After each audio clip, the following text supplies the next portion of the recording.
할렐루야. 아멘. 네, 오늘 7월 16일 밝은 제수일 예배 시작하도록 하겠습니다. 이렇게 사도신경으로 시작하겠습니다. 나는 전능하신 아버지 하나님 천지의 창조주를 믿습니다. 나는 그의 유일하신 아들 우리 주 예수 그리스도를 믿습니다. 그는 성령으로 잉태되어 동정녀 마리아에서 나시고 본디오 빌라도에게 고난을 받아 십자가에 못 박혀 죽으시고 장사된 지 사흘 만에 죽자 가운데서 다시 살아나셨으며 하늘에 오르시어 전능하신 아버지 하나님 우편에 앉아 계시다가 거기로부터 살아있는 자와 죽은 자를 심판하러 오십니다. 나는 성령을 믿으며 거룩한 공교회와 성도의 교제와 죄를 용서받는 것과 영의 부활과 영생을 믿습니다. 아멘. 네, 우리 함께 내 모든 삶의 행동 우리 찬양하도록 하겠습니다.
우리 이제 감사함으로 찬양할 건데요.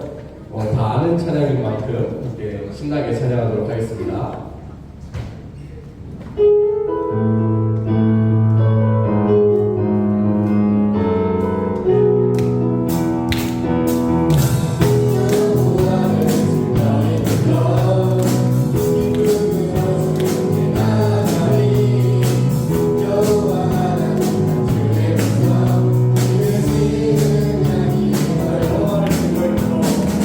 여호와의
낮은 곳으로 전화드리도록 하겠습니다.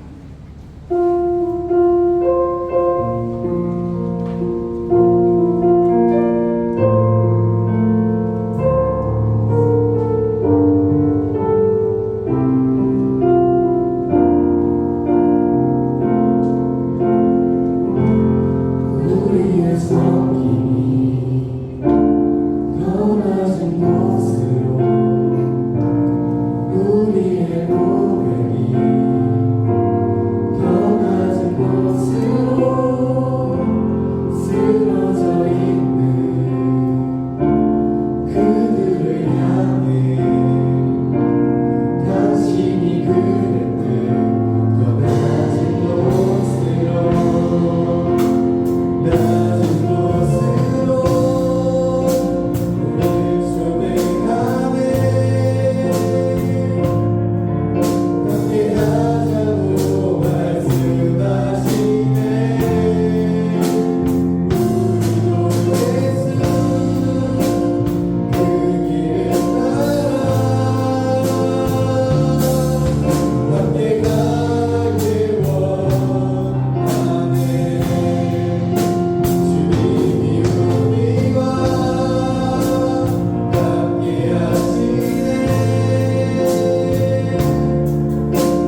주의 말씀을 통해 무사히 건강한 모습으로 예배의 자리에 올 수 있게 해주세요. 주님 곧 있으면 수련회가 있습니다. 다윗 공동체 친구들이 수련회에 참석하여 학업으로 인해 지쳐있던 몸과 마음을 보살펴 주시고 말씀과 찬양과 기도를 통해 주님께 믿음으로 나아갈 수 있는 다윗 공동체가 되게 해주세요. 예수님의 이름으로 기도드립니다. 아멘.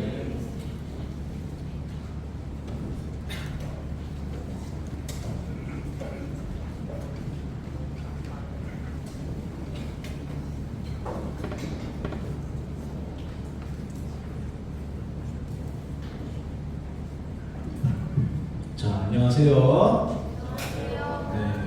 비가 오나요? 지금 밖에? 안 와요? 와요? 비 오는데 좀 힘든데 와요? 고생이 많았네요. 그래요. 잘 지내고 있죠? 이제 다음 주에 방학이죠, 다? 네. 다음 주가 아닌 사람 방학이 손 들어보세요. 지훈님? 방학이 아닌 사람 손 들어보세요. 다 방학이네 다음 주에. 그럼 다음 주에는 다 방학하고 오는 거네요. 빠질 리가 없겠네. 네, 알겠습니다. 자, 오늘 설교 제목은 화해의 자리라는 설교고요. 다음 주 월요일 동네 세며줄 묵상 본문입니다. 볼게요. 우리 같이 차례차례 한 절 한 절 읽어봅시다. 저부터 읽을게요. 요셉은 북받치는 감정을 억누르지 못하고 자기의 모든 시종들 앞에서 그만 모두들 물러가라고 소리쳤다. 주위 사람들을 물러나게 하고 요셉은 드디어 자기가 누구인지를 형제들에게 밝히고 나서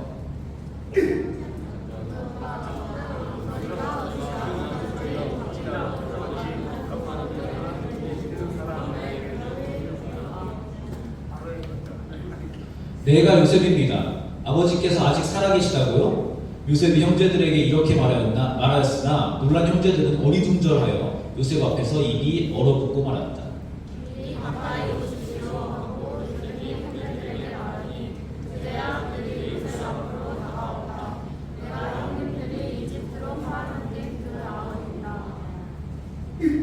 그러나 이제는 걱정하지 마십시오. 자책하지도 마십시오. 형님들이 나를 이곳에 팔아 넘기긴 하였습니다만 그것은 하나님이 형님들보다 앞서서 나를 여기에 보내셔서 우리의 목숨을 살려주시려고 그렇게 하신 것입니다.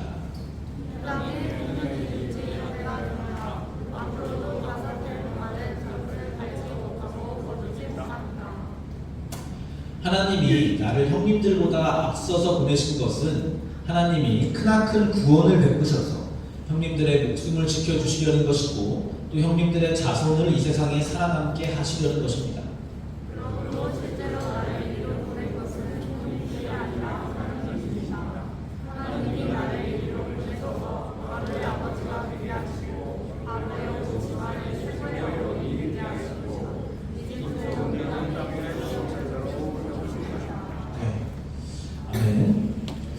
이런 본문입니다. 자, 이 장면이 무슨 장면이냐 하면은 요셉이 지난주에 드디어 형들을 만났잖아요. 곡식을 사러 와가지고. 근데 이제 요셉은 자기가 요셉인 거를 숨기고 형들을 시험하죠. 너희는 곡식을 사러 온 사람들이 아니야. 너희는 정탐꾼이야. 동생이 있다고 내가 막내인데 나한테 데리고 와봐. 이런 식으로 해가지고 시험한단 말이에요. 그리고 몰래 막 자루에 돈을 넣어두기도 하고요. 그리고 몰래 그 막내 베냐민 자루에 은잔을 넣어두기도 해가지고 그 사람들을 곤경에 빠뜨립니다. 형들. 그래서 막 도둑놈으로 몰아가지고 베냐민을 나의 종으로 삼겠다 이래가지고 이런 시험들을 합니다.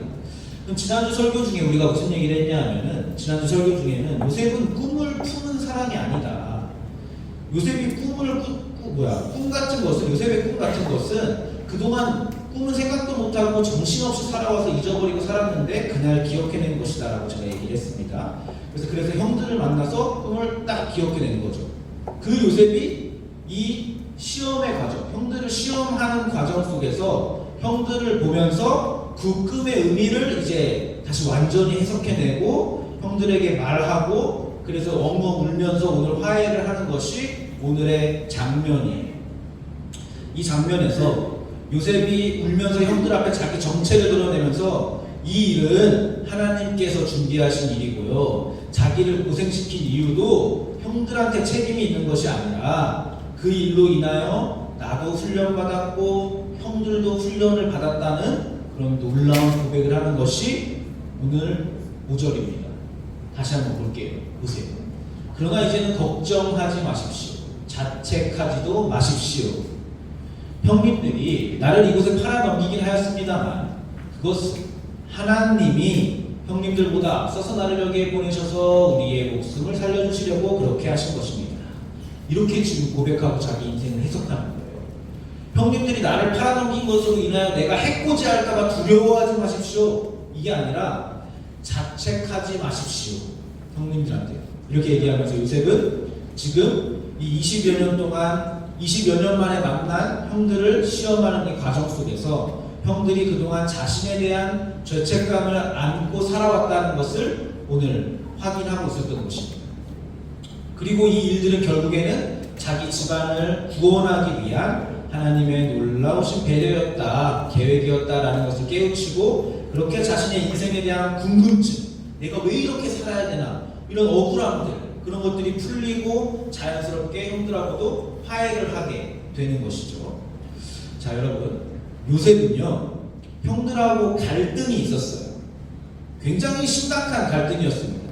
형들이 요셉을 막 죽이려고까지 했었으니까 표현 방식도 굉장히 과격했고 갈등 때문에 겪은 일도 그 갈등에 비해서는 너무 좀 뭐라 그래요? 과했어요. 근데 여러분 갈등이 있고 이렇게 갈등을 겪었는데 이 갈등을 해결하려면은 당사자들 간에 어떤 합의가 있어야 되잖아요. 그래야 갈등이 해결될 거 아니에요. 그러니까 합의가 있으려면은 양쪽의 생각의 변화가 있어야 됩니다. 그쵸? 갈등을 겪은 그 똑같은 상황에 생각의 변화가 없이 있으면은 갈등이 해결될 리가 없겠지. 양쪽의 생각의 변화가 있어야 돼요. 근데 한쪽만 있어서는 또 안 돼요. 한쪽만 있으면은 한쪽이 참고 넘어갈 수는 있어. 그러면은 뭔가 갈등이 해결된 것처럼 보여. 왜냐하면 지금 싸우는 게 없어졌으니까. 그렇지만 그것은 진정한 갈등의 해결이라고는 볼 수 없겠습니다.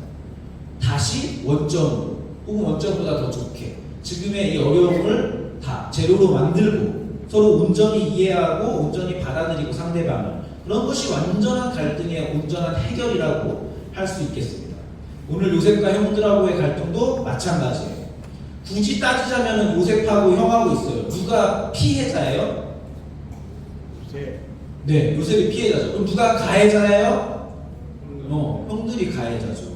형들입니다. 그럼 이들에게는 어떤 변화가 있었을까요? 오늘 화해를 한 것 같은데 뭔가 변화가 있었을 거 아니에요. 먼저 형들을 보겠습니다. 자, 요셉을 팔아넘길 때 형들은 나쁜 놈들이에요? 나쁜 놈들이에요? 나쁜 놈들이지. 동생을 왜 이렇게 팔아넘냐? 여러분 여기 동생 있는 사람들 있어요? 네, 동생이 제정신이에요? 제정신이에요? 제정신이 아니죠. 제정신이 아니에요. 동생이 왜 저렇게 막무가내인지 왜 적당인지 왜 저렇게 철없는지 왜 이렇게 나를 짜증나게 하는지 이해할 수 있어요? 없어요? 없지. 그쵸? 자, 없어. 그러면 그 동생이를 구덩이에 파서 죽이거나 새우잡이 배에 팔아 넘겨야 돼요? 네. 그건 아니잖아요. 그건 아니잖아. 그렇지 않아요. 아니죠. 그거는 너도 제정신이 아닐 거예요. 그렇게 하면. 네? 그건 아니야. 근데 그 형들은 그 짓을 했어. 형들은 그 짓을 했다. 서로 힘을 모아가지고 그 짓을 자기들만의 그리고 무덤까지 가져갈 비밀로 만들고서는 20년 동안 아빠한테 말하지도 않았어요. 아빠는 자식 잃었다고 지금 막 얼마나 괴로워하고 막 고통 속에 있는데 고통 속에 있으니까 또 말 못한 거기도 하겠죠. 네, 그런 삶을 살았다. 그렇게 20년을 버티고 20년. 아이고 이거 왜 넘겨요? 그럼 그 20년 동안 형들이 그렇게 살면서 그 형들에게는 20년 동안 아무 변화도 없었을까요? 뭔가 변화가 있었겠지. 변화가 있었어. 그 변화가 두드러진 인물이 있는데 성경에 그 변화를 나타내고 보여주는 인물이 있는데 그 인물이 바로 유다예요. 유다. 우리가 지지난주에 본 유다가 그 유다예요. 그 유다 기억나요? 혹시 지지난주에 본 유다? 몰라? 동생을 팔아넘긴 것도 모자라가지고 이거 에코 좀 줄여주세요. 동생을 팔아넘긴 것도 것도 모자라가지고 그 창녀로 변장한 며느리하고 막장 드라마를 썼던, 그래가지고 쌍둥이를 낳아가지고 관계가 좀 쌍둥이를 낳았던 그 유다 기억나요? 지난주에? 이야, 이 정도로 기억이 안 난다고? 아무튼 그런 막장 드라마를 얘기했던 그 유다가 있습니다. 그 유다가 인물이 두드러지게 변화를 나타내는 거예요. 이 한심했던 유다가 지금 요셉이 자기들을 시험하고 형제들을 시험하고 위기 속으로 몰아넣으니까 이 전장인 44장에서 이런 모습을 보여줍니다. 유다가 보세요. 이게 지금 유다가 하는 말이야. 베냐민을 내가 종으로 삼겠다. 너네 막내 내 동생을 내가 종으로 삼겠다고 하니까 유다가 나서가지고 요셉한테 이렇게 얘기하는 거예요. 저 아이 대신에 소인을 주의 어른의 종으로 삼아 여기에 머물러 있게 해주시고 저 아이 베냐민은 그의 형들과 함께 돌려보내주시기를 바랍니다.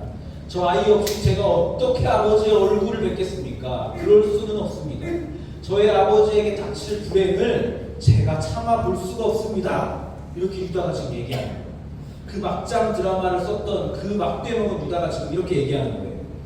요셉이 형제들을 함정에 빠뜨려서 막내 베냐민을 집으로 돌려보내지 않고 지금 종으로 삼겠다고 했어요. 유다가 이렇게 얘기합니다. 아버지는 저 아이 없이는 살 수가 없습니다. 막내를 한번 잃어가지고 고통 속에서 아버지가 20년을 보냈는데 그것을 제가 어떻게 또 봅니까? 그 짓을 제가 어떻게 또 합니까?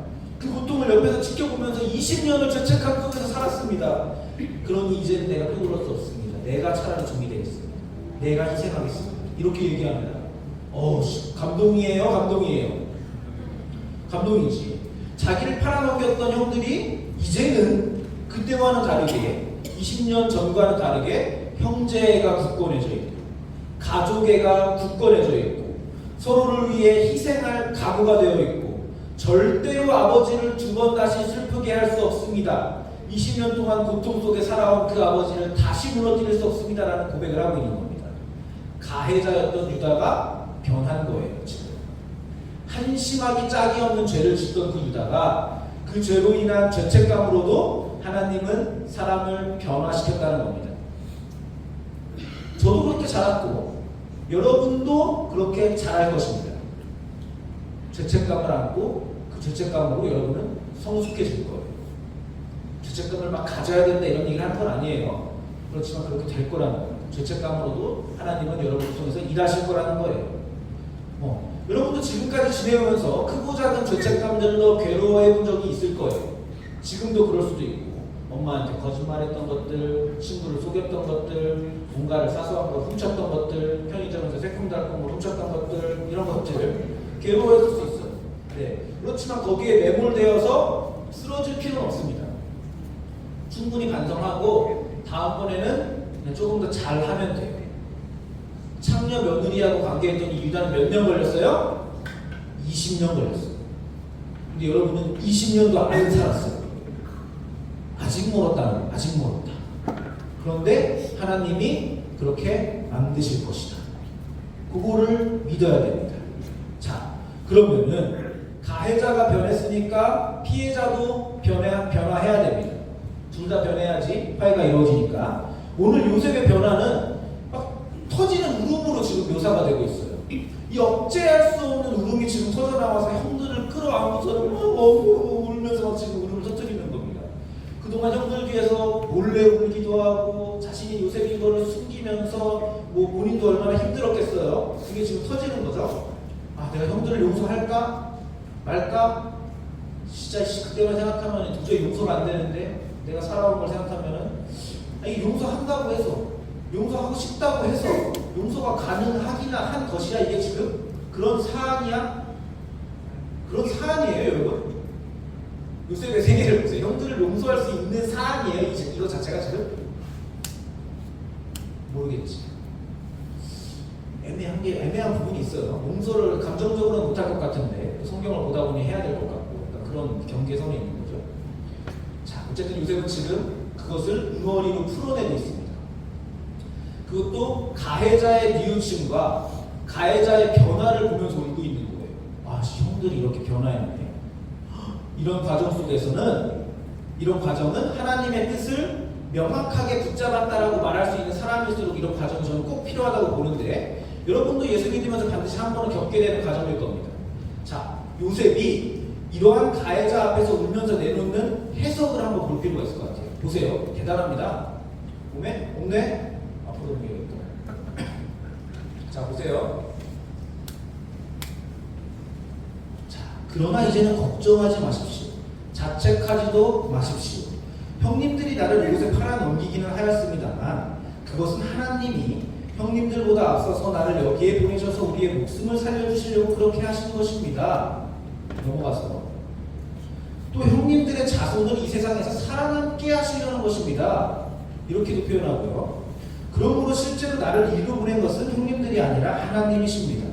하나님이 나를 이리로 보내셔서 바로의 아버지가 되게 하시고 바로의 온 집안의 최고의 어른이 되게 하시고 이집트의 온 땅의 통치자로 세우신 것입니다. 자, 지금 요셉의 인생의 주어가 누구예요? 다시 한번. 지금 요셉이 이해하는 자기 인생의 주어가 누구예요? 하나, 둘, 셋. 네, 하나님인 거죠. 주어가 하나님입니다. 요셉은 지금 자기 인생을 하나님의 뜻 안에서 해석하고 있는 거예요. 하나님의 뜻 안에서 자신의 삶을 해석해낼 수 있을 때에 진정한 용서와 화해를 할 수 있는 겁니다.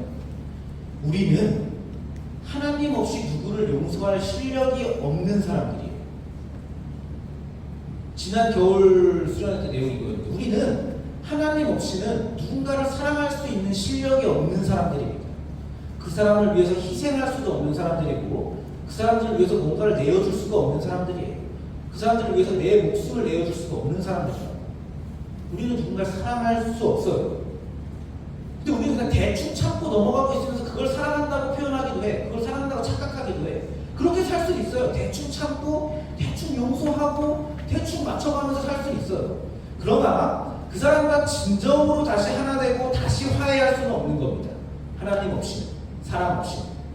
하나님이 내 인생에 개입하신다는 것을 확인할 때에 하나님이 상대방과 나의 인생을 이끌고 계신다는 것을 둘 다의 측면에서 확인할 때에 우리는 그 중간자이신 하나님으로 인하여서 그 중간자이신 성령 하나님으로 인하여서 그 사람을 용서하고 그 사람과 다시 관계를 맺어가고 화해하고 하나 될 수 있는 것입니다.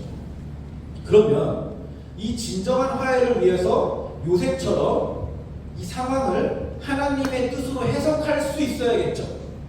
그런 실력이 있어야 될 거 아니에요. 이 해석은 누가 해야 됩니까?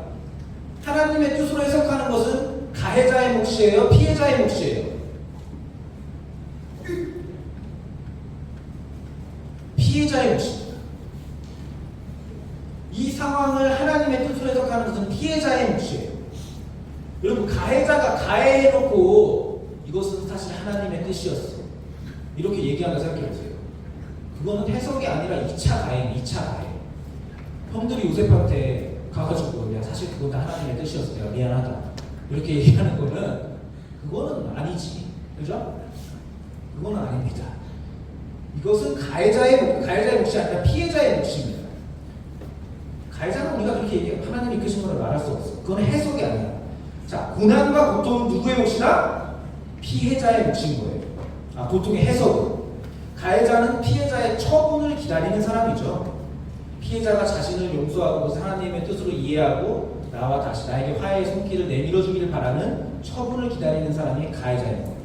자, 요셉은 이 형들을 오늘 어떻게 처분했습니까? 용서했어요. 화해했고 환대했습니다. 형들을 환영하고 대접해 주었습니다. 하나님의 뜻으로 해석해냈고 가해자를 품어냈어요. 두려워하지 말라고 그랬어요. 나로 니들이 가지고 있는 죄책감으로 인하여서 나를 두려워하지 마라. 다 괜찮다. 자책하지 마라. 오히려 이렇게 나서서 품어줬다는 얘기예요. 진정한 화해의 자리를 만들어낸 것입니다. 하나님의 뜻으로 해석함으로써 사랑이라는 실력을 행사하는 거예요. 자, 피해자가 주도권을 가지고 가해자와의 화해를 이루어내는 것입니다. 여러분들 피해 입은 게 혹시 있으세요? 누군가의 갈등 속에서 하나님의 뜻으로 해석하고 화해를 이루어가야 됩니다. 그리고 이것은 우리 여러분과 어떤 사람의 갈등뿐만이 아니에요. 우리와 하나님과의 관계도 마찬가지입니다. 우리하고 하나님과의 관계를 한번 생각해 보세요. 누가 가해자이고 누가 피해자입니까? 우리와 하나님과의 관계에서 누가 피해자입니까? 예수님이 피해자입니다. 우린 가해자입니다. 내가 선악과를 따먹었고 내가 죄로 인해 하나님과 멀어지겠다고 선언했고 내가 예수님을 십자가에 못 박았고 그래서 나를 위해서 내 죄를 위해서 이것을 예수님이 십자가에 못 박히셔서 십자가에 달려서 죽으셨습니다. 예수님은 피해자입니다. 무엇을 하려고 예수님이 십자가에 달리셨습니까? 구원. 다시 말하면 나하고 다시 화해하려고. 다시 하나 되자고. 그렇게 십자가에 달리셨습니다. 가해자와 피해자 사이에서는 누가 주도권을 가지고 용서하고 화해한다 그랬죠? 피해자입니다. 예수님이 가지고 있는 거예요, 주도권.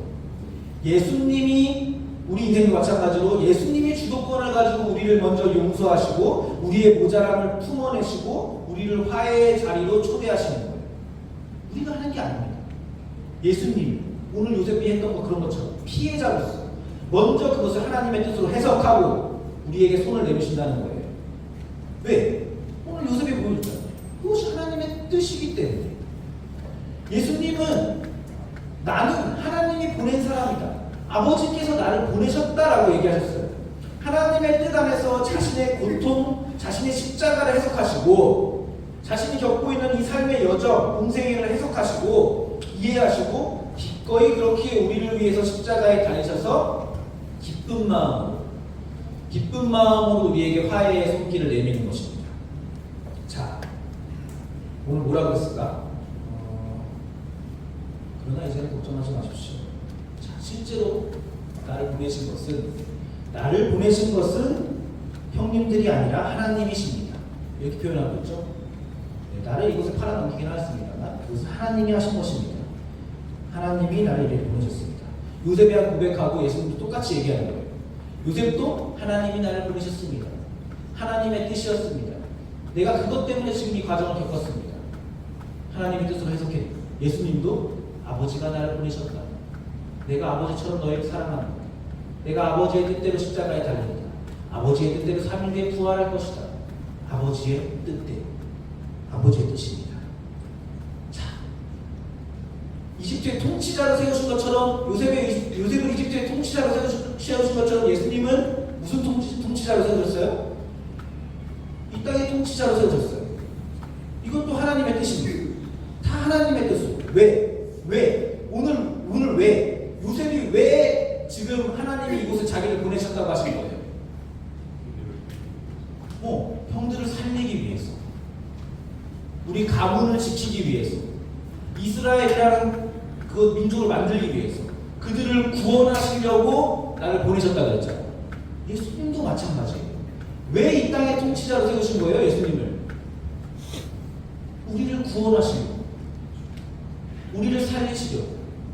하나님의 백성을 다시 화해시키고 죽음에서 건져내서 살게 하려고. 똑같은 겁니다. 그렇게 예수님이 우리를 용서하셨고 형들을 용서하셨듯이 똑같은 과정을 거치셨고 화해의 장을 열어주신 거예요. 그래서 이제는 요셉과 형들 사이에 가해자도 없고 피해자도 없고 하나님께서 형들과 요셉의 알 수 없는 인생 속에서 그 은혜와 사랑으로 인도하셔서 오늘 이 자리에 오늘 이 놀라운 화해의 자리로 이끄셨다는 겁니다. 그리고 우리도 예수님과 마찬가지로 하나님과의 관계에서 십자가로 가운데 우뚝 서셔서 가해자도 없지. 하나님과 예수님과 우리 사이에 피해자도 없고 하나님의 은혜와 사랑으로 오늘 여러분이 이 예배의 자리에 왜 왔는지도 몰라. 이 알 수 없는 인생 속에서 어쩌다 보니까 예수를 믿고 있고 이 놀라운 화해의 자리에 이르게 하셨다는 것을 여러분이 늘 확인하면서 그렇게 살았으면 좋겠습니다. 아시겠죠? 네. 우리 같이 찬양할까요? 그러면 찬양 PPT 잘 올려주세요. 우리 주가 일하시기에 같이 찬양하겠습니다. 하나님이 일을 하고 계십니다. 여러분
가해자인 줄도 모르고 그렇게 정신없이 살아갈 때에 하나님 그 안에서도 알게 모르게 일하고 계시고 우리를 인도하여 주셔서 우리가 결국 이 자리에, 이 은혜의 자리에, 이 화해의 자리에 설 수 있다는 것을 우리가 고백합니다.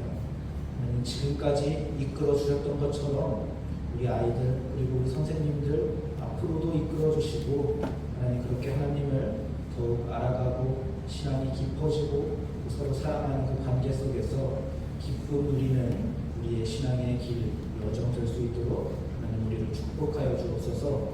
하나님 그리고 그것들을 위하여서 우리의 신분됨을 인식하고 그것을 우리가 작은 예물로 신앙으로 고백합니다. 하나님 이 예물 받아주시고 이 작은 정성 받으셔서 하나님 우리가 하나님의 자녀라는 것을 확인하고 하나님도 우리의 부모로서 우리를 늘 보호해 주시고 우리를 지켜 주옵소서. 예수님의 이름으로 기도합니다. 네, 우리 주기도문으로 예배를 마치겠습니다. 시작. 하늘에 계신 우리 아버지, 아버지의 이름을 거룩하게 하시며 아버지의 나라가 오게 하시며 아버지의 뜻이 하늘에서와 같이 땅에서도 이루어지게 하소서. 오늘 우리에게 일용할 양식을 주시고 우리가 우리에게 잘못한 사람을 용서하여 준 것 같이 우리의 죄를 용서하여 주시고 우리를 시험에 빠지지 않게 하시고 악에서 구하소서. 나라와 권능과 영광이 영원히 아버지의 것입니다.